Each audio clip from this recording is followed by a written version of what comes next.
at sa mga anak ni Maani, si Jeremias, Mumdis, Omaeros, Juel, Mabday at Pelias, at Anos Karabasyon at Inasibus, at Mamnitanaimus, Eliasis, Bannus, Eliali, Samis, Selemias, Natalias. At sa mga anak ni Ozora, si Sesis, Esril, Azaelus, Samatus, Zambis, Josephus.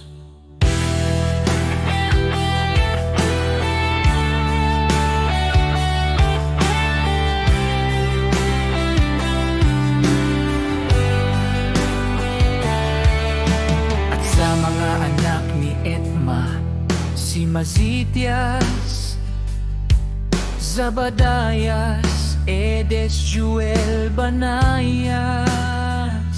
Lahat ng ito ay nakapag-asawa ng mga banyagang babae, at kanilang pinalayas ang mga ito kasama ang kanilang mga anak.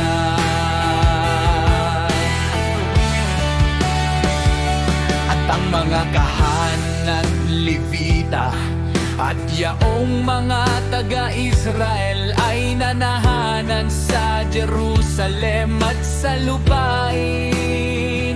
Sa unang araw ng ikapitong buwan, at ang mga anak ni Israel ay nasa kani-kanilang tahanan. At ang bubuong kapulungan ay nagkatipon ng may iisang kalooban sa malawak na dako ng banal na portiko sa dakong silangan.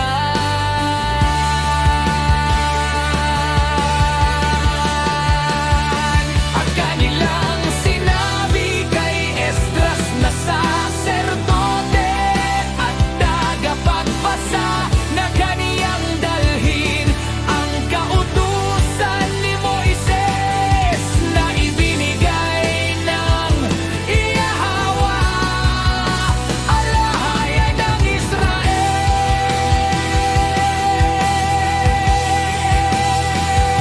Kaya't dinala ni Esdras na pangulong saserdote at kautusan sa buong kapulungan, mula sa lalaki hanggang sa babae, at sa lahat ng mga saserdote, upang dinggin ang kautusan sa unang araw ng ikapitong buwan. At siya'y bumasa sa malawak na looban sa harap ng banal na portiko, mula umaga hanggang katanghalian, sa harap ng mga lalaki at babae. At ang mga tao'y nakinig ng buong pansin sa kautusan. At si Esdras na saserdote at tagapagbasa ng kautusan ay tumayo sa ibabaw ng isang pulpito na kahoy na ginawa para sa layuning iyon.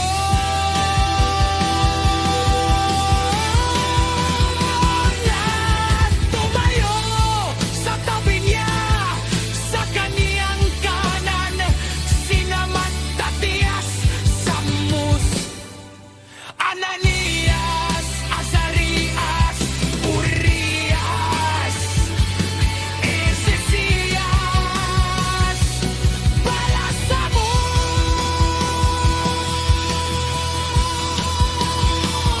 at sa kaniyang ay nagsitayo, sina Faldaius, Misal, Melhias, Lota Subus at Nabarias.